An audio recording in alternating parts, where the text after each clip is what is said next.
On a golden hill in Texas, beneath strands of crystal lights strung between oak trees, and a guest list arranged like a PR campaign. I stood quietly in the heels I paid for on the very ground I placed a deposit on. They said this was a family-only rehearsal. But I am family. The problem was, I just wasn't sparkly enough to make the shot. I'm Elena Brooks, the one who wired the deposit. The one who arranged the vendors, designed the invitations, negotiated every backstage argument. And still, I got seated right next to the kitchen. They didn't forget me. They deliberately left me out. No name on the seating chart. No mention in the speeches. Not a single frame in the video, even though I was the one who recorded the narration. Just a tiny sign that read, "Support staff." The funny thing is, when people get used to treating you like background scenery, they forget you're the one holding the receipts. I didn't cry. I didn't scream. I just quietly reopened the venue contract. With my name, my money, and one small clause. Cancellation allowed within 24 hours, no penalty. And let me tell you something. When your whole family builds a fairy tale on the silence you gave them, they never expect that you will be the one to send the email that ends it. Keep listening. Because this is the moment I stopped being the sister in the shadows and started being the one who deleted the entire party. That afternoon, I arrived 15 minutes early, an old habit that's hard to shake when you're the one who's always behind the scenes, keeping everything on schedule. The rehearsal was set at a luxury estate nestled along the hill country slopes, once dubbed the South's wedding paradise by a magazine. I knew that well because I was the one who recommended it and put down the $12,000 deposit. From the front gate, string lights twinkled between the towering trees, soft classical music floated from speakers hidden in the leaves, and white roses were arranged in that effortlessly perfect style, the result of dozens of emails I'd sent, fine-tuning every detail to give my sister the most unforgettable day of her life. I walked into the main hall and gave a quiet hello to a few members of the planning crew. They nodded politely. No one realized I was the one behind the budget, the one who built every single color-coded spreadsheet now pinned to the velvet board in the hallway. A young staffer in a black suit approached, offering that professionally trained smile, polite but not warm. "Are you Elena Brooks?" he asked, glancing at the iPad in his hand. I nodded. He looked down, paused for a beat, then said, "Right this way." He led me toward the seating chart, displayed next to the reception desk.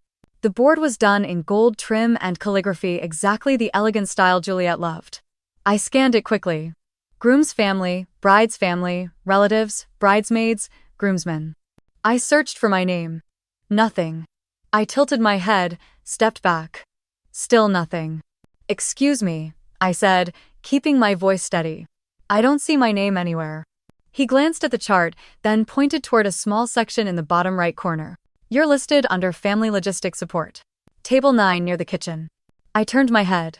There it was, a small round table, off to the side, tucked near the catering doors. Those metal doors that swung open and shut, the air thick with fryer grease and clattering trays. I nodded and thanked him automatically. None of my relatives turned to look at me. I walked slowly toward the table, the hem of my dress whispering across the stone floor as I passed the main tables, where crystal glasses and scented candles waited to receive perfect toasts. Each step echoed with a quiet humiliation only I could hear. I sat down. On the porcelain plate sat a small card with a gold trim and elegant handwriting, "Support staff." Not Elena. Not sister of the bride. Just support staff. Like a temporary tool. A crutch used, then set aside. I sat there, frozen. Old memories flooded in the night I stayed up till 3 a.m. writing Juliet's scholarship letter. The day I wired her $600 so she wouldn't get evicted. I even remembered the call I made to Troy's mother to smooth over a silent feud Juliet couldn't face herself. I did it all because I believed family was unconditional. But tonight, sitting at this table, I realized the only condition was that I disappear from the picture. I reached for my water glass. Took a sip. Cold. My chest was the same. I didn't look for eye contact, didn't wait for a late hello. When you stand behind the spotlight long enough, people start to believe you were never even there. I looked down, gently slid the support staff card into my purse. A receipt. A quiet invoice for being forgotten. From the main hall, glasses clinked. Someone was giving a speech. I couldn't make out the words. But I knew this much, no one said my name. She once promised me, "You'll stand by me on my wedding day." Two little girls, wearing paper veils, giggling across a bedroom floor covered in lipstick stains. I believed that. I believed it, until tonight. The pain isn't being cut from the dinner table. It's being cut from the story. And what they don't know is, I'm the one holding the final chapter. This story isn't over. But tonight it just changed narrators. I don't remember how long I sat at that table. All I know is the laughter kept getting louder, the lights kept getting brighter, and the indifference around me turned colder by the minute. Just as I was about to stand and greet a few familiar faces, one of the servers came over and set down another tray of mini pastries beside me. He looked at me, hesitated, then said softly, "Sorry, I thought you were with catering." I smiled, no blame. No name tag. No official seat. No relative had come over to acknowledge me. To them, I was part of the backdrop. And backdrops don't get photographed. I quietly left the table, walking along the hallway to observe the room from a distance. The slideshow had begun on the big screen. Childhood photos of Juliet appeared one by one with her baby teeth, in 3rd grade, the day she got into college. I waited. I waited for the segment I personally edited, added voiceover, matched with thoughtful captions and soft, playful transitions. I remembered fine-tuning every second of it. But it never came. Instead, it was just Juliet and Troy in Napa, the Alps, on yachts, romantic, glossy, but empty. No family. No past. No me. A woman nearby leaned in and whispered, "That's odd. I thought there'd be a part with the bride's sister speaking." I just gave a small smile. No answer. Maybe someone had decided I didn't fit the new narrative. Maybe I was the background character no one wanted to keep around for the final scene. I drifted down the side hallway where the lighting was softer, calmer, enlarged wedding photos lined the walls. I stopped at one I knew by heart, a picture from that trip to Galveston 6 years ago. Juliet, our parents, and me in a flowing teal maxi dress. But in the version framed here, I was gone. Cropped out. So carefully edited that no one unfamiliar with the original would notice. But I knew. The faint line still lingered like a scar that never fully healed. My hand tightened around my purse strap. It didn't hurt. It clarified. I had spent years preserving Juliet's image in front of others. And she had worked to erase me from her own story. I pulled out my phone and scrolled to the contracts folder. The PDF file named Venue, Contract, Final was still there, untouched since March. I scrolled to clause 27. Just as I remembered. The sponsor reserves the right to cancel the entire event without penalty if notice is given 24 hours in advance. Sponsor, Elena Brooks. Me. I didn't say a word. No warning. No shouting. I simply highlighted that clause and saved it under a new label. In case needed. I stepped back into the garden, where champagne glasses were already full. Troy stood at the outdoor bar, gray suit jacket slung over one shoulder, laughing with a crowd of friends. When he saw me, he raised his brow slightly, then walked over, drink in hand. "Elena," he said lightly, like we were chatting about the weather. "Gotta hand it to you, always working like a shadow." He took a sip, then added, "Most people would have walked out over a snub like this." He tilted my head, keeping my face composed. "What exactly are you suggesting, Troy?" He smiled, that cold kind of smile. "Just saying, some people are born for the spotlight, and some belong behind the scenes." I looked him straight in the eye. For the first time that evening, I didn't look down. I didn't shrink. Some write the script. Some pay for the stage. You'd do well to remember which one I am. His smugness cracked just slightly. But I saw it. He wasn't used to pushback that didn't come with raised voices. I turned and walked away. One hand brushed against the purse inside it, a contract, a receipt, and a silence, ready to become action. They might erase me from the pictures, but they couldn't erase me from the event I paid for. And what they didn't know was that I'd already started the countdown. I slipped away from the crowd, stepping into a quiet corner of the backyard where the twinkle of string lights didn't quite reach. No one called after me. No one noticed. They were too busy laughing, toasting, snapping those effortlessly perfect photos to post on Instagram in the next few hours. I stood there, clutching my phone, with one thought looping in my head. They're performing a show I once funded, rewriting the script, erasing my lines, and expecting me to keep clapping. I opened my old inbox and pulled up the draft of the speech I'd sent the event team 2 weeks ago. Still marked as Read. No reply. No apology for being cut. No one had told me that the voice of the bride's only sister had been removed for time constraints. Everything had been handled like I was just another piece of surplus logistics. I wondered if I hadn't spoken up at all, would I still exist in any part of this day? In the official speeches, would anyone mention the nights I sat with Juliet after every heartbreak? Or the day I drove her to her first job interview, waiting in the car for 3 hours just so she wouldn't feel anxious? Probably not. The memories that don't make it into pictures are usually the first ones people forget. I walked down the corridor behind the guest area, where the lighting was gentler, the air less clouded by expensive perfume and chilled hors d'oeuvres. One of the logistics staff gave me a small nod of recognition before moving on. And I realized this is where I belong. Not because I'm lesser, but because they had already decided my place: quiet, efficient, unseen. I paused in front of a decorative mirror hanging along the hallway. In the reflection was a woman standing tall, eyes clear, hair neatly pinned, a dark dress that wasn't flashy but elegant, composed. I didn't see someone who had failed.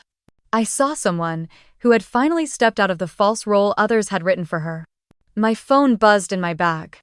A message from Mom. Just 3 words. Where are you? No greeting. No concern. I didn't respond. Because I knew she wasn't asking out of care. She was asking for silence. She didn't want me to cause a scene on Juliet's big day. But I never intended to make a scene. I intended to bring clarity. I turned into the hallway that led to the auxiliary room, the same one I'd used to finalize the venue deposit with the manager. I remembered everything about that space. The square glass table, the cream-colored walls, the always too cold air conditioning. I stepped inside. The door clicked shut behind me.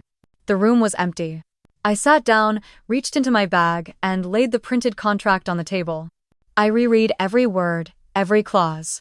Especially the line that said, "Primary sponsor Elena Brooks reserves the right to amend, delay, or cancel the entire event with a minimum 24-hour notice.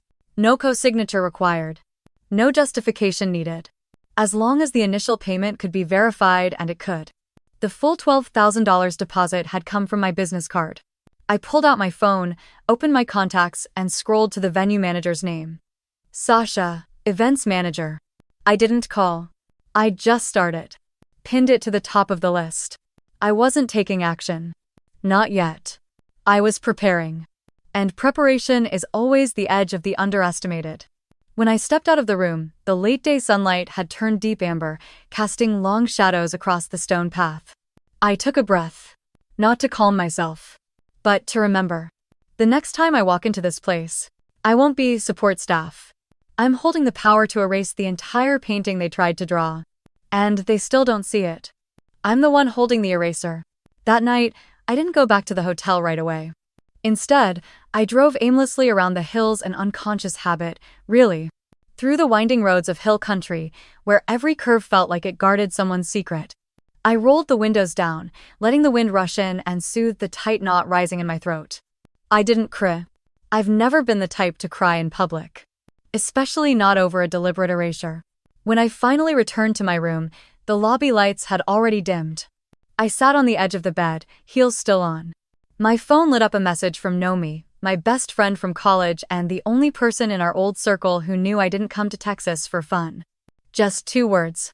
You okay? I replied after a minute of silence. Never been clearer. I opened my laptop and pulled up an old spreadsheet I had named years ago. Juliet, Fund, XLSX. Each row appeared like a silent confession. Freshman year tuition. $4,200.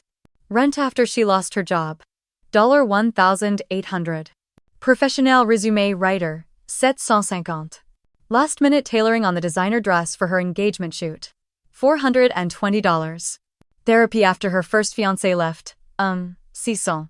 I scrolled all the way down to the final entry. Wedding venue deposit. $12,000. Paid from my business account. No reimbursement. No thank you requested. I sat there for a long while, the cold blue glow of the screen lighting up my face. I didn't want revenge. But I couldn't keep letting people use my kindness as the backdrop for a glamorous life that never had room for me. I opened notes and started typing, line by line. Florals, $1,300. Makeup trials. $850. Rehearsal dinner add-ons, doi, osuta.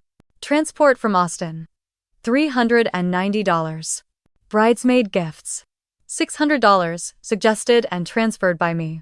When I finished, I saved it under the title, Invisible Expenses Summary. My phone rang. Unknown number. No name. I hesitated, then answered. Elena. A soft voice. It was Ava, one of Juliet's bridesmaids. I remembered her, gentle, quiet, the one who once messaged me privately asking what lipstick shade matched their bridesmaid dresses. Something felt off tonight, Ava said hesitantly. You didn't give your speech, everyone thought you were opening the night. I let out a faint laugh. Not everyone gets to keep their promises, Ava. I just wanted to say, I saw it. I saw how you were behind everything. She paused. But it felt like they didn't want anyone else to know. I didn't respond right away. Because she had just said the one thing I'd been turning over in my mind all night. They didn't just want me out of the celebration. They wanted me out of the story. And they assumed I'd stay quiet, too polite to push back. But they'd forgotten polite doesn't mean powerless. I hung up and reopened a draft email addressed to the event manager. Requesting a review of Clause 27. The financial sponsor would like to confirm the right to reschedule or cancel the event if necessary. I didn't hit send. Not yet. But I added one final line. This is not a threat. This is a financial clarification. Then I saved it. They can keep playing their leading roles. But I've already written a new script. And I'm the one holding the editor's pen. The next morning, soft Texas sunlight filtered through the hotel's thin curtains, golden, but not quite warm. I woke without an alarm. My body was still tired, but my mind had shifted. No more confusion. No more waiting for someone to come back with an apology. Just clarity. A clarity so sharp it felt cold. I brewed a cup of coffee and stood by the window, looking down at the still empty street. My hand instinctively brushed the pocket of my coat where the venue contract rested. A slip of paper thin enough to fold, but powerful enough to bring down an entire wedding castle in total silence. I pulled out my phone, scrolled to the starred contact. Sasha, venue manager. I didn't call. Instead, I reopened the email draft from the night before and added one final line. Please send a scanned copy of the official contract and confirm the refund clause. This wasn't a threat. It was preparation for the truth. And sometimes, truth only needs a well-timed subject line. I dressed simply: jeans, a neutral blouse. No party dress. No heels. I wasn't showing up to perform. I was showing up to observe the performance one last time. In my bag, I carried the printed contract, a few itemized receipts, and a copy of the spreadsheet I had finalized. Wedding expenses, paid by Elena Brooks. I arrived at the venue 30 minutes before the rehearsal brunch was scheduled to begin. Part habit, part intention, I wanted to see it all, before it started. When I arrived, the logistics team was moving briskly through the main hallway, checking off lists, straightening chair bows, working with quiet precision. No one stopped to greet me. No one asked who I was. They just saw a woman walking in like she belonged. Because I did. I stood at the reception desk. A young woman in a cream uniform walked up, offering the standard smile. Who are you here with? I can check the guest list. I looked at her calmly. I'm Elena Brooks, I said. I paid for this venue. Her expression changed in half a second. Oh, of course. Please give me one moment. Before she could turn, Sasha, the venue manager, appeared, hurrying down the hallway. She saw me, her eyes widening slightly, and walked over with the urgency of someone who knows trouble might be looming. Miss Brooks. I'm so sorry if there was any issue yesterday. I remember your name clearly on the original contract. I nodded. I'm not blaming the venue. I just want confirmation that the cancellation clause is still in effect, and that you know exactly who made the payment. She nodded quickly. Yes. I can print a copy of the contract if you'd like. I would, I said softly. And your business card too. Sasha hurried back to her office. The receptionist looked at me differently now. She still might not know who I was. But she understood one thing. I wasn't a guest.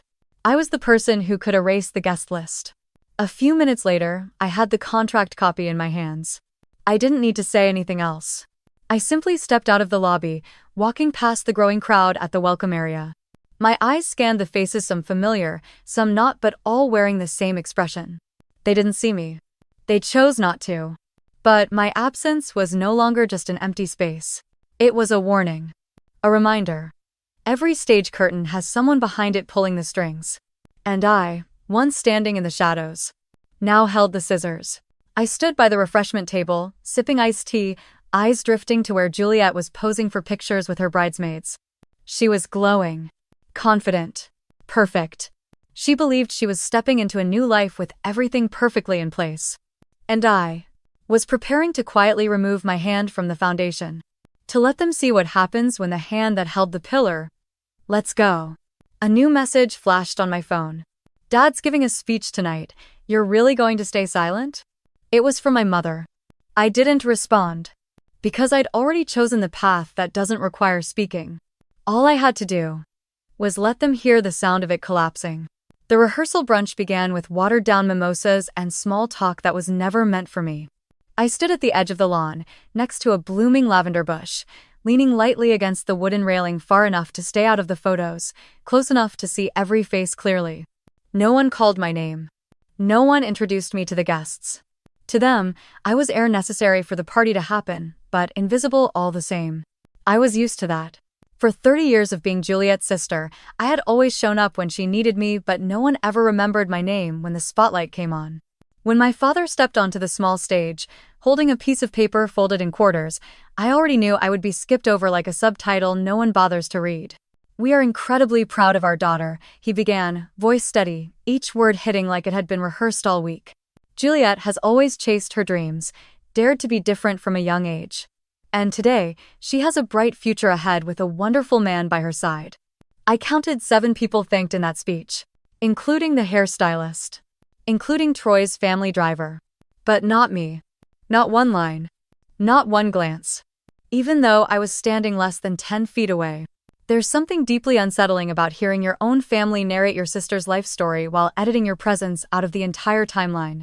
As if you were never a character. As if you weren't the one who sprinted through rain to drop off her college application. As if you weren't the one who held her through her first engagement falling apart. I stood up from the seating area and walked inside without a word. I wasn't angry. I had just seen enough. On the way back to my room, I pulled out my phone and opened my email app. The subject line was already filled in. Event cancellation confirmation, ID, EBDODICHTX. The message had just 3 lines. Dear Event Management Team.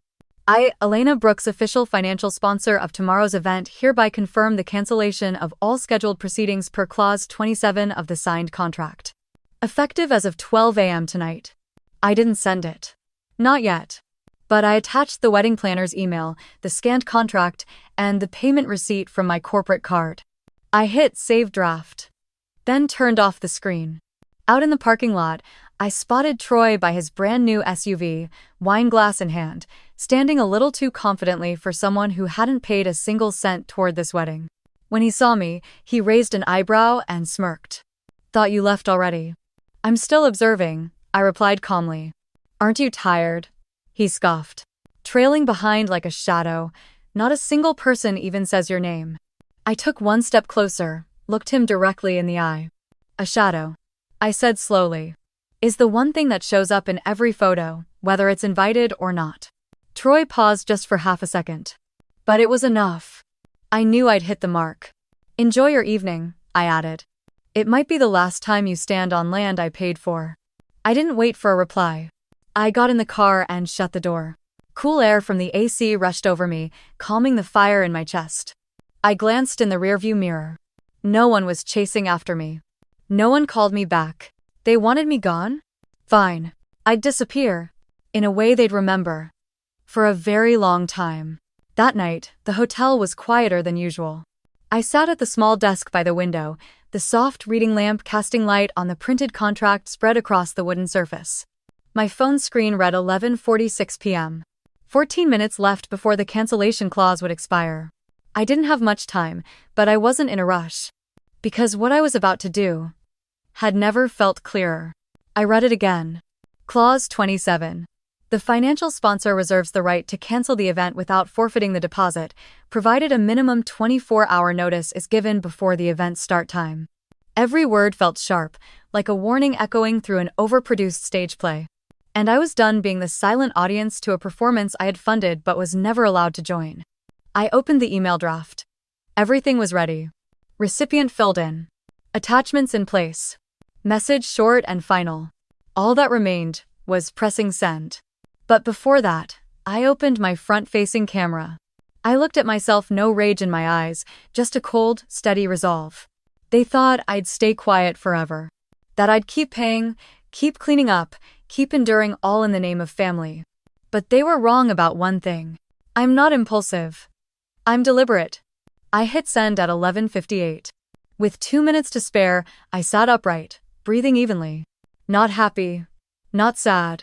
Just calm, like someone who had finally paid the last piece of an emotional debt without needing a receipt. A few minutes later, the first reply landed in my inbox. Cancellation confirmed under Clause 27. All events scheduled for tomorrow are officially cancelled. No refunds will be issued. Effective 12 a.m. I powered off my phone and stood up, pulled the curtain back. The city outside was still and silent, as if nothing had happened. But I knew. A castle made of flowers and filtered photos had just collapsed in the night. And in the morning, someone would wake up in a stunning white dress. Only to find there was no ceremony waiting. I lay down, pulled the blanket to my chest. No music. No applause. Just the sound of my own breathing, steady in the dark. Not the silence of pain, but the peace of someone who had written the ending. The next morning, sunlight poured through the window, golden and thick like honey. I made coffee, opened my phone, checked my messages. 3 missed calls from Mom. 1 from Juliet. A text from Troy. "What the hell are you doing?" I didn't reply.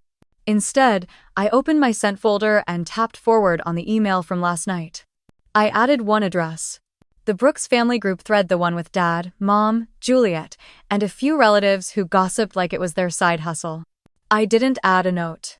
No explanation. No reason. The truth didn't need decorating. For the first time in my life, I sent something. Without needing anyone's approval. I set my phone down, sat by the window, and took a sip of coffee. Outside, the wedding was unraveling.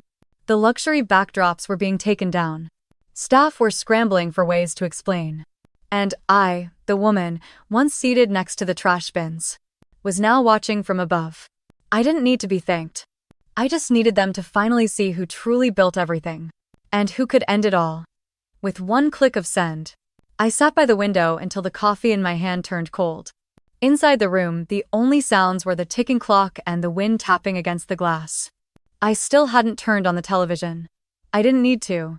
I knew everything that was unfolding this morning didn't need live coverage. Because it was exploding on the phones of the very people who once believed they controlled everything. My phone buzzed again. A message from Mom.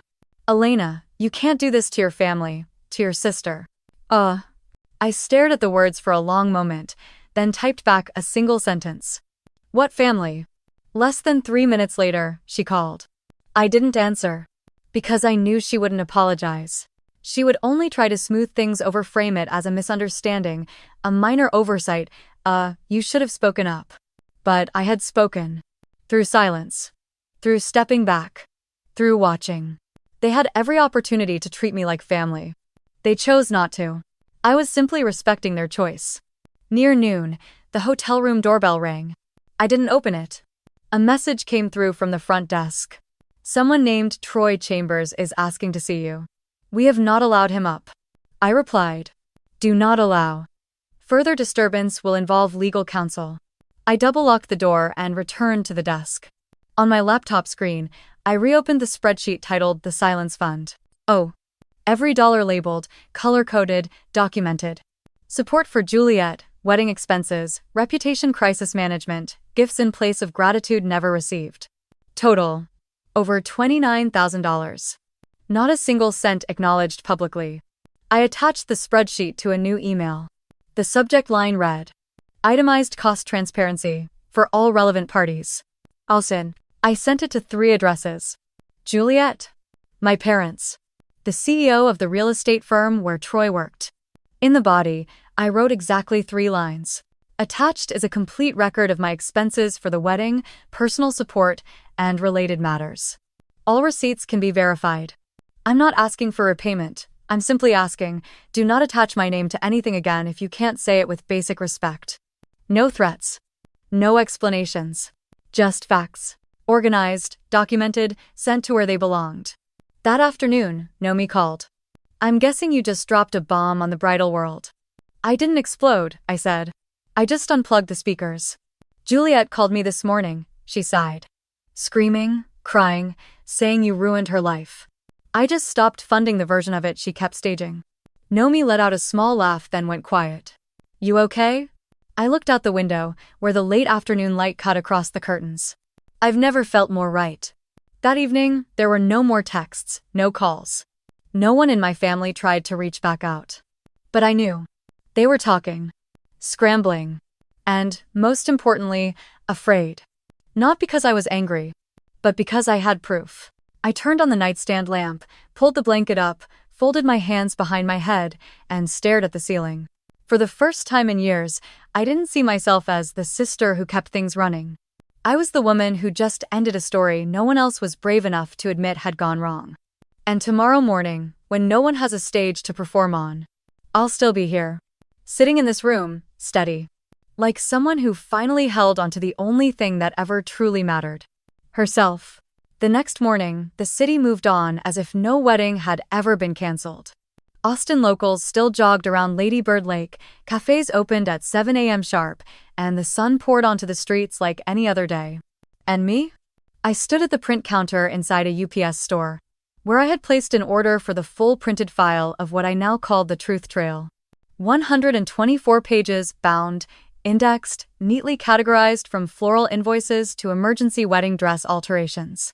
I requested 3 copies, each with a cover sheet labeled Detailed Financial Report, Wedding of Juliet Brooks and Troy Chambers, pair, Elena Brooks. And attached to the front of every copy, a simple single-page note. You can erase my name from the guest list but not from the billing records. I mailed the 3 packets to my parents' house, Juliet's apartment, the headquarters of the real estate firm where Troy worked. No apology note. No emotional message. This wasn't revenge. It was an accounting the natural step when people forget that every celebration comes with a bill. That afternoon, just as I returned to my apartment, my phone rang from an unknown number. I hesitated for a few seconds, then answered. A female voice, polite and professional. "Hello, Miss Brooks. I'm calling on behalf of Landmark Realty's PR department. We just received the documents you submitted this morning." "Yes, I'm listening," I said calmly. "It appears the packet includes very specific details. The company will begin a thorough internal review regarding the employee in question. We may follow up for further information if you're willing. I'll cooperate if needed. But just to be clear, I didn't file a complaint. I sent the truth." She paused. "We understand, and we appreciate your transparency." When the call ended, I didn't feel victorious. I didn't smirk. I just felt at peace. Like a door had finally closed and no longer stood cracked open for hope. That evening, I sat at my laptop and opened a post from a popular wedding media blog. The title read, "When the Sister Unplugged the Speakers. A Real Story of a Lavish Wedding. Silently Cancelled." No names were mentioned. Not mine. Not Juliet's. But the details were unmistakably mine. Most of the comments were supportive. One read, "Sometimes, the best revenge is an invoice, and silence delivered at the perfect time." Another said, "Family isn't a place where you pay for permission to exist." I didn't comment. I didn't share. I simply saved the article in a folder titled, "I Survived." As I was about to shut down the laptop, a new message popped up. It was from Juliet. "Can you stop now? We're still family, aren't we?" I stared at the message for a long time. Then I typed back, "Family doesn't mean a free pass for ingratitude.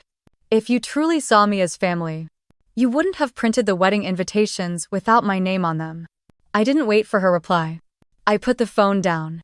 That night, I opened the bottom drawer in my living room, pulled out an old scrapbook, the one Juliet and I had filled with childhood photos.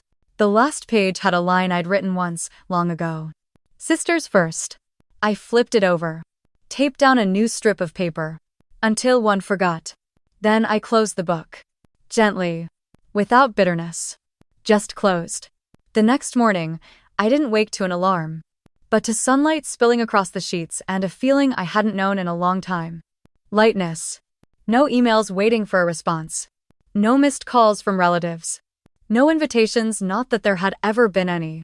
I brewed a cup of tea and opened the balcony doors to let in the morning breeze. Birdsong echoed from the small park nearby, as if Austin had never heard of a last-minute wedding cancellation. And truly, the outside world saw me as just a woman living her life. But to the family, who once believed they were the center of the universe, I had become something they couldn't control. A piece of truth they couldn't face. While sorting through some old documents on my desk, my phone pinged with a new message. This time from my father. I don't agree with how they treated you, but you could have handled it more quietly. I exhaled. Set the teacup down. To him, nothing is ever truly wrong, only exposed. What's shameful is not the act, but its discovery. I typed back, nothing flowery. They should have shown basic decency.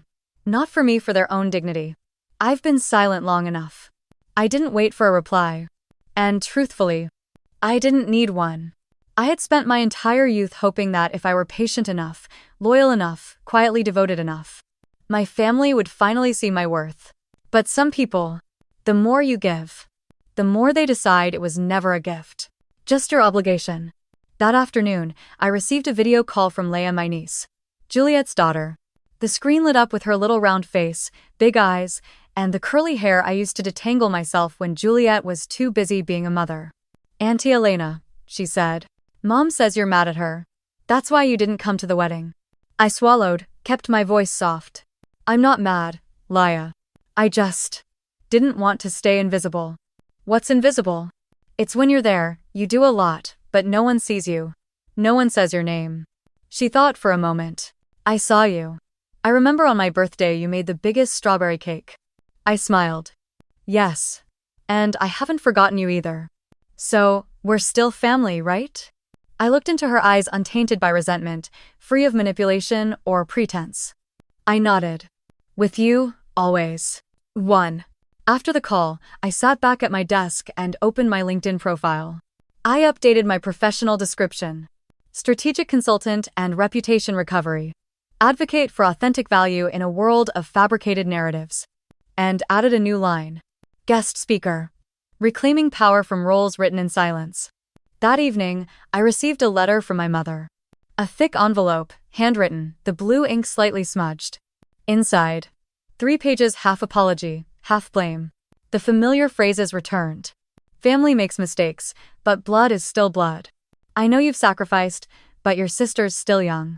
And, of course, the final plea: "Let's find a way to heal." I folded the letter, took a red pen, circled one line: "Blood isn't thicker than self-respect." Then I placed the letter in a locked storage box, next to old invitations, reprinted receipts, and the full documentation I had mailed out. Not to hold onto it as proof, but as a reminder that every wound has a cost, even if the ones who caused it never pay the bill. I didn't write back, didn't return the letter. I just quietly closed the box, like closing a door I had once waited too long in front of. A week passed. No wedding. No glittering photo album. No happily ever after posts from Juliet's account. The stories once filled with wedding gowns, invitation shots, glowing lights, were gone. Vanished like they never existed. Everything was quiet. And in that quiet, I reclaimed something I hadn't felt in years: room to breathe. On Monday morning, while I was making coffee in the kitchen, Nomi sent me a message with a link. They published it, no names but the tone.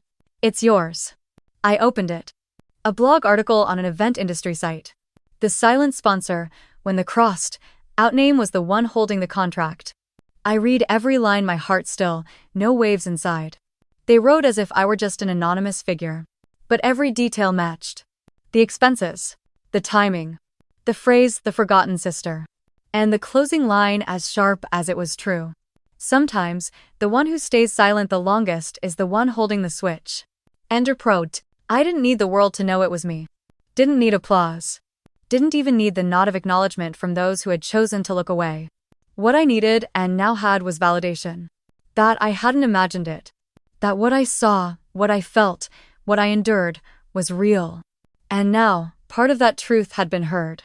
I took a screenshot of the article and saved it in a folder titled Legacy. Not to show off, but to remind myself, I'm no longer a background character. That afternoon, I received an email from a nonprofit that supports women rebuilding family boundaries. They invited me to be a guest speaker for their series titled, When Family Doesn't Mean Sacrifice. I took a while to respond. Not because I hesitated, but because I was overwhelmed. For years, I believed I was only good at helping. But now, I realized, I'm good at rising. I know how to draw boundaries without shouting. I had survived, and turned survival into a skill worth sharing. I typed my reply. I'd be honored. I'm not an expert, just someone who was pushed to the margins and learned how to walk herself back to the center, without asking permission. That night, I stood in my bedroom, facing the mirror. No lipstick. No gown. Just me. With eyes that no longer searched for anyone's approval, and a body that, for the first time, felt enough. I walked to my bookshelf and opened the old box that once held the scrapbook Juliet and I made together. The book was still there, dusted by time, but not torn. I turned to the last page. The line I'd once written in purple glitter pen. Sisters first. I picked up a red pen. I didn't erase it. I simply added underneath. Until silence spoke louder. Then I closed the book. Gently. No anger. No regret. Because now, I don't need to do anything to be remembered. I am proof. And proof never disappears. 1 month after the cancelled wedding, Austin slipped into its light rainy season. The early summer showers felt like they were washing away the city's worn dust, making everything oddly clearer, like a new layer of truth had settled in. I was sitting in my newly leased office in East Side. The place where I officially launched my personal media consulting and post-trauma image restoration service. The brand name was a soft wink at my own past, Frame Her. The slogan I wrote myself. Reframing the story they erased you from. I didn't throw a launch party. Just a simple email sent to a few women I trust. Women who had once quietly funded others, who had been called the failed sister, the background character, the forever friend who's never a bridesmaid. They showed up, one by one, as quietly as I used to appear at other people's celebrations. But this time, we weren't the forgotten. This time, we were the center. That afternoon, while rearranging the books on my office shelf, a courier knocked at the door. Package for Elena Brooks. I signed. A brown envelope. No return address. Inside, a large printed photograph. A family portrait from my father's birthday party 2 years ago. I remembered that day vividly. I had chosen the venue, ordered the cake, hired the photographer. In the photo, I wasn't there. I looked closer and realized my face had been clumsily edited out with Photoshop. As if they couldn't quite erase me from memory, but still wanted me gone from every piece of proof. On the back, a short note in my mother's familiar handwriting. We're still a family, even if we're not perfect. Hope you understand. I didn't smile. I didn't cry. I took the photo, placed it into a new glass frame, and hung it on the wall behind my desk. Next to it, I pinned a printed page that read, "You can cut me from the picture, but you can't erase the truth that I bought the camera, hired the photographer, and paid the bill." That day, a new client came in for a consultation. She had just been removed last minute from her best friend's bridesmaid list. Because she clashed with the dress color palette. As she walked into the office, her eyes paused on the framed photo. "You still hang it up?" she asked, surprised. I nodded. Because it reminds me. I don't have to be in someone else's frame to be valid. She smiled softly, then nodded like she'd just heard a sentence she'd been waiting her whole life for. At the end of the day, as I left the office, the rain was still coming down lightly. I didn't open an umbrella. I just walked slowly beneath the thin drizzle, feeling my chest lighter than it had in years. No need to explain. No need to be welcomed back. Escorting by, I passed a family photo studio, where a family of 4 was posing under the flash, adjusting each other's hair, smiling into the camera. I paused for a few seconds, not out of jealousy, not regret. Just a quiet look. I had once been cut from a photo like that. And then, I built a new frame. No need for them. No need to wait for anyone to label me. I am myself. And, this time, I'm front and center.